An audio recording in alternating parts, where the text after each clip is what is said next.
சும்மா ஊரில் எல்லாரும் ஒருத்தர் சொல்கிறான்ல, இந்த இது பஞ்சாயத்து பால்டால் குடிச்சிட்டாரு அப்படின்னு எல்லாம் பஞ்சாயத்து பால்டால் குடிச்சிட்டாரா அப்படி இப்படின்னு.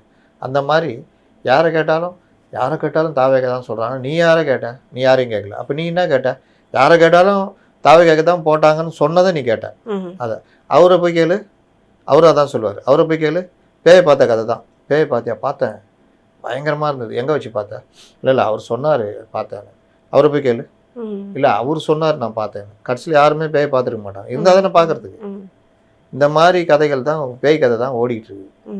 அதனால் இது விஷயம் இல்லை, கரெக்டாக நீங்கள் அனலைஸ் பண்ணி தான் எதையுமே பார்க்கணும். அதுக்கு தான் உட்காந்து கஷ்டப்பட்டு எல்லாம் பண்ணி பேசுகிறோம். அதையும் பார்க்குறது இல்லை. என்ன இருக்குது அப்படின்னா இட்லி வடை பொங்கலுக்குன்னு தான் சொல்லணும்.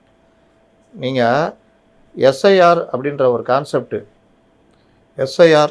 ஒரு கான்செப்ட் வந்தது எதுக்கு வந்ததுன்னா, தீவிர வாக்கு திருத்த பணி அதோடைய ஒர்க்கு. அதாவது 20 வருஷத்துக்கு ஒரு தடவை வீடு வீடாக போய் ஃபார்ம் கொடுத்து இருக்கிற ஓட்டை மட்டும் ரெஜிஸ்டர் பண்ணுறது.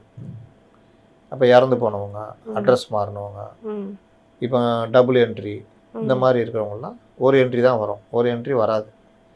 இந்த மாதிரிலாம் பண்ணுறதுக்கு தீவிர வாக்கு திருத்த பணி. இந்த எஸ்ஐஆருக்கு கடுமையான எதிர்ப்பு திமுகலாம் பண்ணாங்க. ஏன்னா அவங்க பாவம் அதை நம்பி தான் இருந்தாங்க. செத்து போனவங்க ஓட்டு போடுவாங்க, அட்ரஸ் மாறினவங்க ஓட்டு போடுவாங்கன்னு. இதே மாதிரி தான் மம்தா பானர்ஜி, ராகுல் எல்லாம் அதை மீறி தான் அந்த இது நடந்தது. தேர்தல் ஆணைய நடைமுறை அது. அதையே பெரிய அயோக்கியத்தனம் பண்ண மாதிரிலாம் பேசுனாங்க. அப்புறம்